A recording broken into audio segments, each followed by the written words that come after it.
Hello and welcome friends, this is Focus. I'm Devendra Subedi. We will be today talking about journalists, that means ourselves. The situation of journalists in Nepal has not been very safe. This has been a major concern not only for local agencies but even international agencies. International actors like UN and especially UNESCO has come up with a new program from 2013 to 15. In this episode of our program, we'll be talking to Kathmandu Office Head of UNESCO, Mr. Axel Plathe. He's also the representative of UNESCO for Nepal. Mr. Plathe, thank you so much for coming to our show. We welcome you. How are the implementing agencies going to spend this, let's say, your contribution to their, let's say, share at the local level? How are they going to implement this program at the grassroots level?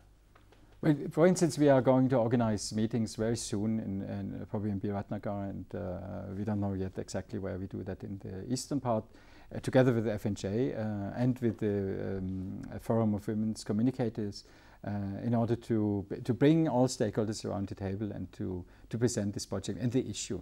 And then going from there, we will be using our partners, the national implementing partners, who are present in those districts, in those two regions, to implement the elements of the project, including, for instance, town hall meetings that we are planning to organize, in order also to bring the issue to the broad public and the political parties, because it's not only about journalists, but it's or the police or the judiciary, but we also have the other main actors that have to be sensitized to that issue. So who are those other actors that you've identified, so except from judiciary, police, for this issue? We in our design process, which was a quite interesting process because it has involved many steps, including a very close look of our donors to the project, we have been alerted to the fact that we should include also general human rights organizations, not only the organizations working on journalism rights, but also organizations like INSEC or VOREC, who have a broader look on the human rights situation and can be helpful. So these are very important organizations that we are working with as implementing partners for some of the projects. But I wanted to make one point clear.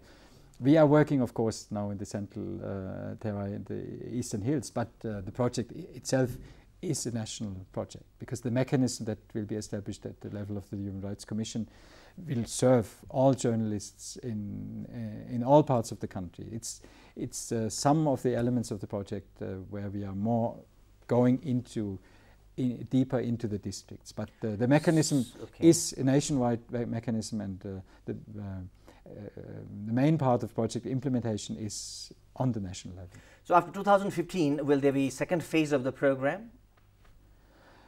For the time being, we are hoping that we are able to complete our work by 2015, that the mechanism is in place. No, I mean to ask because at the moment it will be the 18 districts in 2015, and maybe after that your focus can shift to other districts as per the situation arises.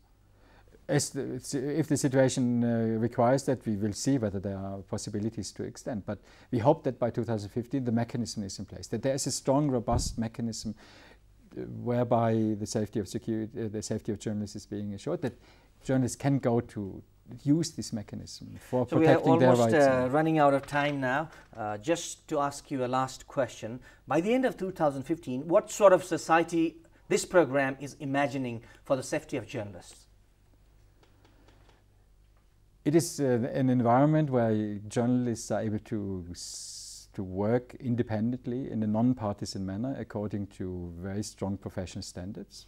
By the way, in parentheses, I must say that very often the insecure situation of journalists also linked to their own sometimes not so professional approach to issues. So that we hope that there is an environment in which journalists have sufficient capacity, a good code of ethics in which they can exercise their profession in an independent, non-partisan manner, bringing information to the Nepali population that the people need in order to participate well-informed in democratic processes. And I must say, a very important part of our work is to work with particular women journalists, because we believe that we know that women journalists are particularly targeted, and that they have to play a very specific role, and we hope that we provide also them an environment in which they can exercise their profession in a safe way. Well, Mr. Plathe, thank you so much for your time. It was wonderful talking to you, and may I wish you all the best for your this increasing the safety of journalists project till 2015. Thank you so much for your time. Thank you.